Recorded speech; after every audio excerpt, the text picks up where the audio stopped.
Bonjour à toutes et à tous, Cédric Sarda, président de la SEMCES de Pyrénées-Orientales, membre du conseil d'administration de FET.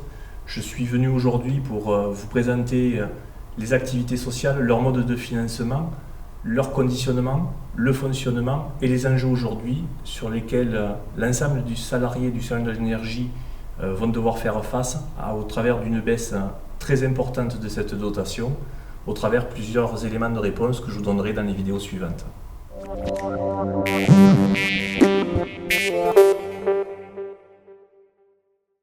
Les activités sociales sont financées par 1% des recettes d'exploitation des ventes d'électricité et de gaz en France.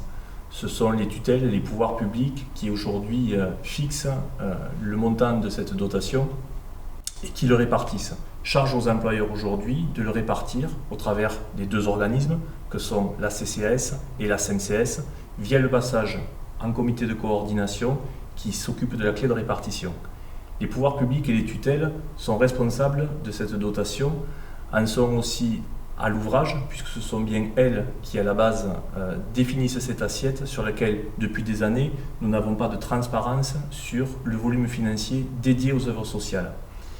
Ces œuvres sociales sont aujourd'hui un des éléments importants du statut national des électriciens et gaziers, puisqu'inscrits dans l'article 25, et permettent aux activités sociales, aux électriciens et gaziers, de réaliser des activités de santé, mutualistes, et des activités sociales de loisirs, de culture au quotidien.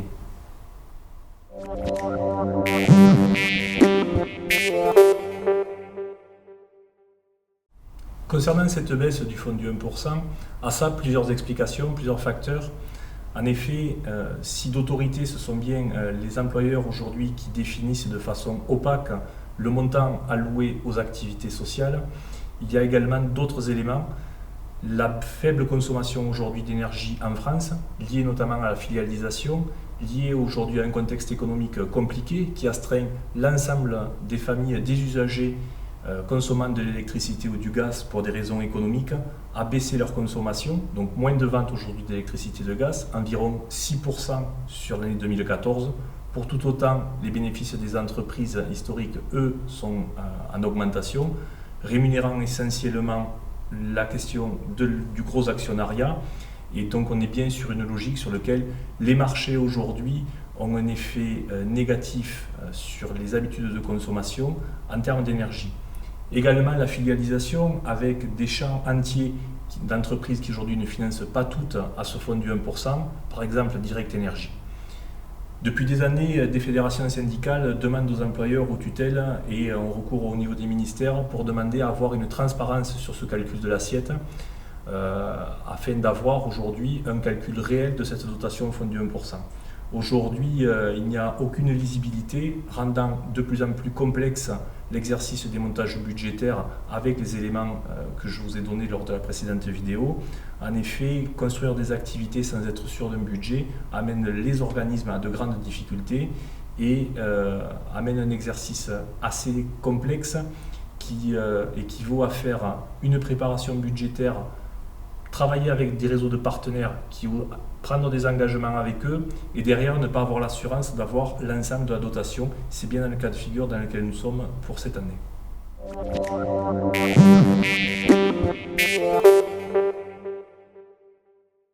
Les conséquences sont assez simples, c'est qu'aujourd'hui le budget pour l'exercice 2016 n'a pu être voté par le conseil d'administration lors de la session du 29 octobre. La difficulté aujourd'hui est, sans vote de budget, la mise en œuvre directe de l'ensemble des projets sociaux voulus.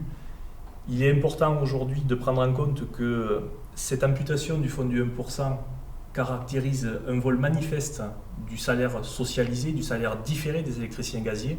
Les œuvres sociales inscrites au statut national sont bien un élément important du salaire des salariés. Aujourd'hui, tous les salariés sont touchés, en commençant par les plus précaires.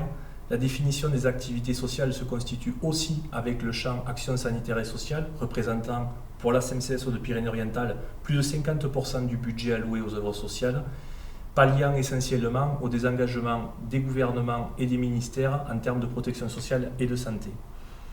Quelques chiffres pour aujourd'hui évaluer cette baisse du 1%. En 3 ans, ce sont 68 millions d'euros de salaires différés des électriciens gaziers qui n'ont pas été distribués, mettant en péril aujourd'hui des activités comme les centres de vacances, leur gestion et bien sûr les vacances pour tous les salariés du champ de l'énergie, mais également 5 années d'exercice d'animation et de contenus sociaux sur lesquels nous travaillons avec des prestataires, des intermittents du spectacle. La question des convoyages, 7 années d'exercice amputé pour la gestion des convoyages pour les enfants, tout ce qui est départ aujourd'hui en colonie. 2 années de salaire pour tous les saisonniers, tous les salariés saisonniers qui sont des acteurs importants, comme le personnel des activités sociales, de la réalisation et du bon déroulement des contenus et des mises en œuvre. Et 2 années d'exercice pour la complémentaire santé, maladie, retraite, la fameuse CSMR, qui aujourd'hui pèse 27 millions d'euros nationalement sur la gestion des activités sociales.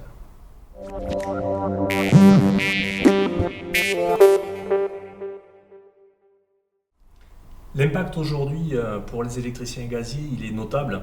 Il s'agit bien sûr d'une remise en cause de leur salaire socialisé, c'est-à-dire de leur dividende de retour direct et la plus-value amenée par les activités sociales, mais pas que. Le pouvoir d'achat étant aujourd'hui mis sur la sellette au travers des non-revalorisations des salaires, mais également des pensions.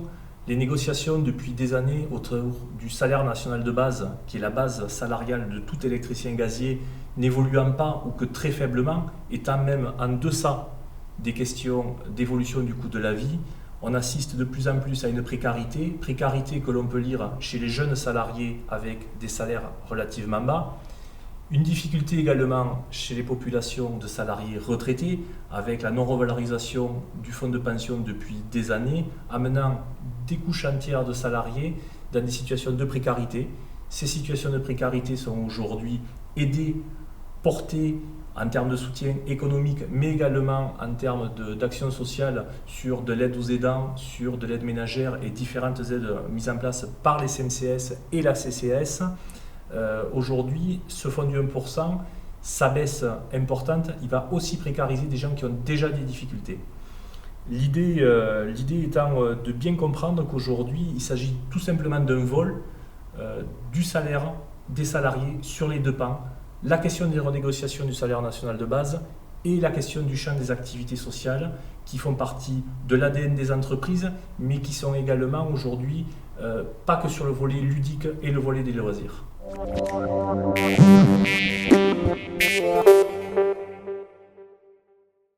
Les solutions aujourd'hui sont relativement simples. Les enjeux de la mobilisation sont là. Il va falloir aujourd'hui que l'ensemble des salariés du champ de l'énergie, salariés de la CCS, salariés aujourd'hui de la distribution, de la production, du thermique, du commerce, se mettent aujourd'hui en mouvement, répondent à l'appel des fédérations syndicales sur le champ de la mobilisation pour aller chercher un mode de financement pérenne qui permette aux activités sociales sur les exercices à venir de pouvoir fonctionner en ayant un budget anticipé, connu et transparent. Ce budget, aujourd'hui, doit être environ d'une assiette de 500 millions d'euros sur plusieurs années, permettant de réouvrir des négociations sur les moyens de collecte et la transparence de l'assiette de ce fonds du 1%. L'obtention de ce moratoire aujourd'hui est important. On ne peut pas nier aujourd'hui l'évolution structurante des entreprises, la création aujourd'hui des filiales. Par contre, la nécessité d'avoir des œuvres sociales pour tous les salariés du champ de l'énergie est bien une priorité. Les électriciens gaziers doivent être la clé d'orgue de cette mobilisation. Les activités sociales ont toujours été attaquées, historiquement, démantelées, critiquées. Pourtant, nous sommes un des acteurs économiques en termes d'emploi, en termes de consommation, en termes d'impact social sur le tissu économique des endroits sur lesquels nous sommes implantés. Il faut que les pouvoirs publics, le gouvernement, les salariés et tous les usagers du champ de l'énergie sachent se mobiliser aujourd'hui et qu'ensemble nous puissions faire une véritable démonstration de la plus-value qui est amenée. Un des éléments forts des activités sociales, au-delà de sa politique, au-delà de son contenu, ce sont les salariés, qui sont des acteurs prioritaires, qui sont des clés de voûte aujourd'hui de thématiques sur la culture, sur la solidarité, sur les thématiques de restauration, sur la découverte aujourd'hui de spectacles de rue. La CCAS aujourd'hui est l'un des premiers employeurs en termes d'intermittents du spectacle et de contenu social. On ne peut pas aujourd'hui hypothéquer ce contenu, les richesses qu'elle développe. Moi, j'ai confiance aujourd'hui dans notre capacité à nous mobiliser, à aller chercher un dû aux activités sociales, sans quoi ça s'apparente directement à un vol pur et simple. Les entreprises aujourd'hui, comme j'ai indiqué, ne sont pas dans une situation de précarité. Renvoyer l'argent au grand capital, à l'économie, ça suffit. La mobilisation doit être importante, doit être collective. La prise de conscience doit se faire à tous les niveaux. Les activités sociales aujourd'hui contribuent fortement à la vie dans des départements comme le nôtre, au travers de la consommation chez tous les réseaux de professionnels et de partenaires. Donc le rôle et l'implication de tout le monde doivent être nécessaires. Des enjeux arrivent, aucun combat non mené n'est perdu sans avoir essayé de tout mettre en œuvre derrière. C'est en ce sens que le conseil d'administration, les fédérations syndicales, les personnels des entreprises et les salariés des activités sociales lutteront pour aujourd'hui arriver à exiger un financement transparent, en adéquation avec les besoins et continuer à faire vivre les activités sociales de loisirs et culturels qui, encore une fois, font partie intégrante de l'histoire de nos entreprises.